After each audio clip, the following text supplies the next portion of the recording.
खबरें तो आप बहुत देखते होंगे, लेकिन खबरों को गहराई से जानने के लिए हमारे चैनल को लाइक एंड सब्सक्राइब करें और बेल आइकन को दबाएं। राजस्थान में कर्ज माफी को लेकर लगातार सियासत देखने को मिल रही है। एक तरफ कांग्रेस सरकार किसानों की कर्ज माफी का गुणगान कर रहे हैं, वहीं दूसरी ओर बीजेपी लगातार कर्ज माफी के मुद्दे पर सियासत कर रही है। लोकसभा चुनाव से पहले गहलोत सरकार सभी किसानों का कर्ज माफ करने की कोशिशों में जुटी है, लेकिन इस कर्ज माफी में किसानों के साथ धोखा होता हुआ दिखाई दे रहा है। ऐसा इसलिए क्योंकि अब तक केवल और केवल सिर्फ कोऑपरेटिव बैंकों का ही ऋण सरकार माफ कर रही है, जबकि राजस्थान में 50 लाख से ज्यादा किसानों ने कर्ज ले रखा है, लेकिन सिर्फ अब तक 13 लाख किसानों को ही गहलोत सरकार ऋण माफ कर पाई है। गहलोत सरकार ने दावा किया था कि वे सभी किसानों का ऋण माफ करेंगे, लेकिन सिर्फ कोऑपरेटिव बैंकों से जुड़े किसानों के ऋण माफ कर सरकार इतिश्री करने में जुटी है। लेकिन लोकसभा चुनाव से पहले सभी किसानों के ऋण माफ होना असंभव है। ऐसे में कहीं ऐसा ना हो कि किसान कार्ड गहलोत पर उल्टा ही पड़ जाए। क्या बेरोजगारी आपकी सबसे बड़ी परेशानी है? और क्या आपको भी बहुत पढ़ने के बाद कोई जॉब नहीं मिल पा रहा? पैसे कमाना चाहते तो हैं, लेकिन कोई रास्ता समझ ही नहीं आ रहा। अगर ये समस्याएं आपकी हैं, तो इसका समाधान हमारे पास है। डिजिटल तकनीक के इस जमाने में वो लोग रोजगार की बिल्कुल फिक्र नहीं करते जिनके पास डिजिटल तकनीक का पूरा ज्ञान होता है।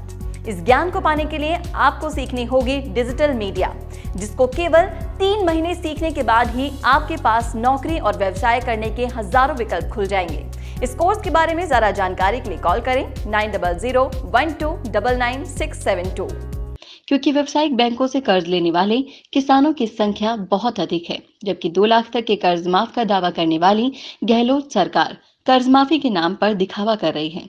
क्योंकि अल्पकालीन फसली ऋण तो केवल 1,50,000 तक ही दिए जाते हैं, उसमें से भी जिस किसान के पास ज्यादा जमीन है उन्हें ही अधिक कर्ज मिलेगा, यानी जिसके पास जमीन कम है उसे कम कर्ज मिल पाएगा। ऐसे में इस योजना पर ही सवाल उठ रहे हैं कि जब गरीब किसानों को ही योजनाओं का अधिक लाभ नहीं मिल रहा, तो योजना का फायदा ही क्या है?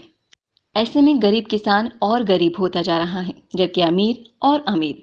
गहलोत सरकार इस योजना पर वाकई बड़े सवाल उठ रहे हैं। इसके अलावा गहलोत सरकार ने ईमानदार किसानों का ऋण माफ करने का ऐलान किया था, लेकिन वे दावे अभी तक खोखले साबित हो रहे हैं। ऐसे में लोकसभा चुनाव में किसान गहलोत को अपने वोट से जवाब देने के लिए पूरी तरह से तैयार है। हमारे क्वेश्चन कॉन्टेस्ट में हिस्सा लेने के लिए आप सभी व्यूअर्स का बहुत बहुत शुक्रिया। हमारा दूसरा सवाल है, देश में सबसे बड़ा आत्मघाती हमला हुआ है, 37 से ज्यादा जवान शहीद हुए हैं। क्या सोचते हैं आप कि अब सरकार को क्या कदम उठाने चाहिए?